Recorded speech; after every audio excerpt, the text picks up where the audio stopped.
Olá, na nossa reflexão anterior, vimos como da realidade da encarnação do Verbo de Deus depende a nossa salvação. Vimos também como, na história do desenvolvimento teológico, a fé católica sempre procurou evitar os desequilíbrios que, no fim, acabavam por negar uma das duas naturezas de Jesus Cristo. Nesse sentido, o Concílio de Nicéia, celebrado em 325, foi um marco importante para a fé ortodoxa. Todavia, o equilíbrio começou a vacilar de novo logo depois do Concílio de Nicéia, com a solução proposta por Nestório de Antioquia. Nestório dizia que a natureza divina e a natureza humana teriam sido unidas em Jesus somente de modo espiritual, de tal forma que Maria teria sido somente mãe da humanidade de Cristo e não da sua divindade.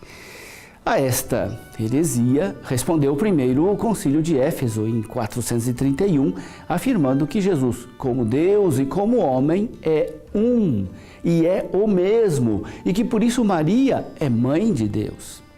Seguidamente, o Concílio de Calcedônia, celebrado em 451, ensinou que em Jesus Cristo ambas as naturezas, a natureza divina e a natureza humana, estão unidas, sem confusão, sem mudança, sem divisão, sem separação.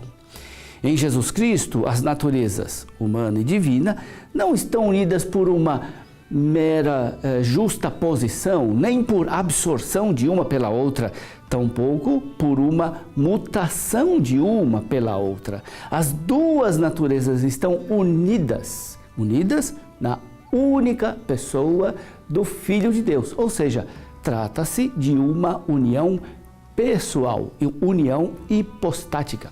Por isso, chama-se, de fato, essa união das duas naturezas em Cristo de união hipostática.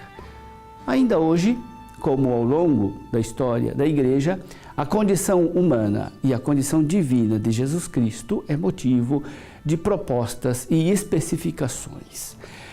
Periodicamente aflora em cristãos de boa fé ou em pessoas que se afastaram da prática religiosa a dificuldade de aceitar a divindade de Jesus. Parece-lhes mais lógico reconhecer Jesus como um grande profeta, um mestre de sabedoria, um defensor da dignidade dos seres humanos. Poderíamos dizer que um certo arianismo difundido está sempre à espreita. Apesar de estas questões nos poderem parecer por vezes discussões teóricas que exigem um esforço conceitual exaustivo, é importante considerar que a fé, tal como outras questões humanas, como a política, a economia, a justiça social, a fé exige rigor no raciocínio e coerência. Não se pode dizer, esse aspecto da fé não tem importância para mim. As formulações incluídas no credo não pretendem explicar exaustivamente o que de fato é inacessível à inteligência humana. Pretendem, no entanto, por assim dizer, indicar a direção certa por onde se pode investigar o mistério da pessoa de Jesus Cristo.